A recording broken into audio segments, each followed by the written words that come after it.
साथियों, आज भारतीय स्वतंत्रता दिवस है और इस अवसर पर इस दिवस की और झंडे के संबंध में कुछ चर्चा करेंगे।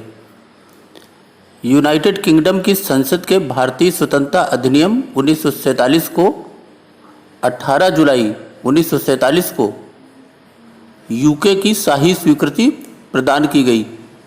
इस अधिनियम के अनुसार 15 अगस्त 1947 से प्रभावी ब्रिटिश भारत को भारत और पाकिस्तान नामक दो नए स्वतंत्र उपनिवेशों में विभाजित किया और नए देशों के संबंधित घटक असेंबलियों को पूरा संवैधानिक अधिकार दे दिया गया। 15 अगस्त 1947 को सुबह 11 बजे संगठक सभा ने भारत की स्वतंत्रता का समारोह आरंभ किया, जिसमें अधिकारों का हस्तांतरण किया गया। जैसे ही मध्य रात्रि की घड़ी आई, भारत ने अपनी स्वतंत्रता हासिल की और एक स्वतंत्र राष्ट्र बन गया। प्रतिवर्ष इसी दिन भारत के प्रधानमंत्री लाल किले की प्राचीर से देश को संबोधित करते हैं। 15 अगस्त 1947 के दिन भारत के प्रथम प्रधानमंत्री पंडित जवाहरलाल नेहरू ने दिल्ली में लाल किले की लाहौरी गेट के ऊपर भारतीय राष्ट्रीय ध्वज फहराया था। भारत में तिरंगे का अर्थ भारतीय राष्ट्रीय ध्वज है। भारतीय ध्वज संहिता 2002 में राष्ट्रीय ध्वज के नियम व विवरण दिए गए हैं।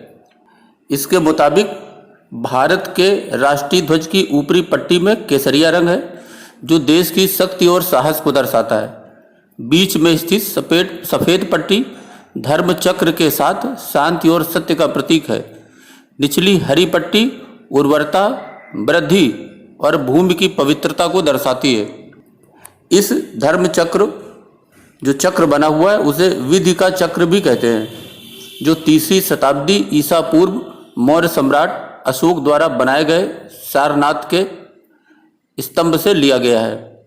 इस चक्र को प्रदर्शित करने का आशय यह है कि जीवन गतिशील है और रुकने का अर्थ है मृत्यु। वर्ष 2002 में भारत का ध्वज संहिता राज चिन्ह के प्राविधान के साथ प्रतीक और नाम अधिनियम 1950 के प्राविधानों के साथ और राष्ट्रीय सम्मान संशोधन अधिनियम 2005 के लिए अपमान की रोकथाम का विलय कर दिया गया था।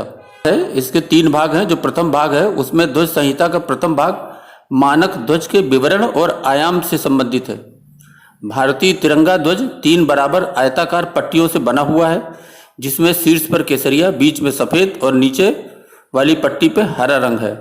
ध्वज की लंबाई और चौड़ाई का अनुपात 3 और 2 में बताया गया। बीच की पट्टी में गहरे नीले रंग के अशोक चक्र में 24 तीलियां बताई गई हैं और होती हैं।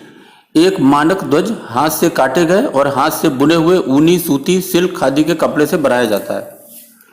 इसके द्वितीय भाग में भारतीय ध्वज संहिता का अगला भाग संशोधन प्रदर्शन संहिता के साथ संबंधित है और इसमें एक नागरिक के लिए ध्वज के संचयन निपटान के दिशा निर्देश हैं। भारतीय राष्ट्रीय ध्वज को हमेशा सम्मान की स्थिति में और जहां से ध्वज स्पष्ट रूप से दिखाई दे वहीं पर फहराना चाहिए। राष्ट्रीय ध्वज को सार्वजनिक भवनों पर सूर्योदय से सूर्यास्त तक ही फहराया जाना चाहिए। झंडे को स्फूर्ति के साथ फहराना और झंडे को धीरे धीरे व आदर के साथ उतारा जाना चाहिए। झंडे की केसरिया पट्टी हमेशा सबसे ऊपर और सटीक प्रदर्शन करके ही फहराना चाहिए। झंडे को उल्टा यानी केसरिया पट्टी को नीचे प्रदर्शित करके फहराना अपराध माना जाता है। किसी सटे हुए या गंदे झंडे को फटे हुए प्रदर्शित करके फहराना भी एक अपराध है। किसी भी प्रयोजन के लिए राष्ट्रीय ध्वज को झुकाया नहीं जा सकता। भारत के राष्ट्रीय ध्वज का उपयोग किसी उत्सव या सजावट के रूप में नहीं किया जाना चाहिए। इसे जमीन से छूने नहीं दिया जाना चाहिए। यह एक विज्ञापन, परिधान यानी वस्त्र या किसी भी तरह की चादर के रूप में प्रयोग नहीं किया जाना चाहिए। इसे फाड़ा जाना, क्षतिग्रस्त, जलाया या किसी भी तरह से अपमानित नहीं कर सकते। फटे पुराने तिरंगे को सम्मान के साथ एकांत में जला देना चाहिए या किसी भी अन्य तरीके से इसे सम्मानपूर्वक नष्ट करना ही उचित है। झंडे को आकर्षित करने के लिए उस पर किसी भी तरह का अभिलेख या भित्ति चित्र या पेंटिंग करना भी अपराध है। झंडे के अपमान पर नेशनल ऑनर एक्ट 1971, जिसे 2003 में संशोधित किया गया, उसमें झंडे को जमीन पर रखने जैसे कई अनादरों पर सजा का प्राविधान है। पहले अपराध पर 3 साल तक की जेल की सजा और जुर्माना देना पड़ेगा। इसके बाद अपराधों में कम से कम 1 वर्ष के लिए जेल कारावास इससे दंडित किया जा सकता है। राष्ट्रीय ध्वज के प्रति निष्ठा की प्रतिज्ञा इस प्रकार है। मैं राष्ट्रीय झंडे और लोकतंत्रात्मक संपूर्ण प्रभुत्व संपन्न समाजवादी पंथ निरपेक्ष गणराज्य के प्रति निष्ठा की शपथ लेता हूं या लेती हूं, जिसका प्रतीक झंडा है। अब झंडे के तृतीय भाग में भारतीय ध्वज संहिता की तृतीय धारा रक्षा प्रतिष्ठानों को छोड़कर ध्वज को सही स्थान पर फहराने, रखने और निपटान करने जैसे दिशा निर्देशों के साथ संबंधित है, जो अपने स्वयं के झंडा प्रदर्शन संहिता द्वारा शासित होते हैं। इन दिशा निर्देशों के अधिकांश खंड द्वितीय के प्रदर्शन के दिशा निर्देशों के समान है। केवल सशस्त्र बलों के कर्मियों, राज्य या केंद्रीय पैरा मिलिट्री सैनिक बलों के सदस्य के अंतिम संस्कार की स्थिति में ही झंडा ताबूत को कवर करने के लिए इस्तेमाल किया जा सकता है, लेकिन इससे पहले कि व्यक्ति को दफनाया या दाह संस्कार किया जाए, झंडे को हटा दिया जाना चाहिए। जबकि परेड के दौरान जब झंडे को सलामी दी जाती है तो सभी लोगों को झंडे के सामने सावधान की स्थिति में खड़े होना चाहिए। जबकि वो वर्दी वाले लोग हैं, उन्हें सावधान की स्थिति में झंडे को सैल्यूट करते हुए खड़े होना चाहिए।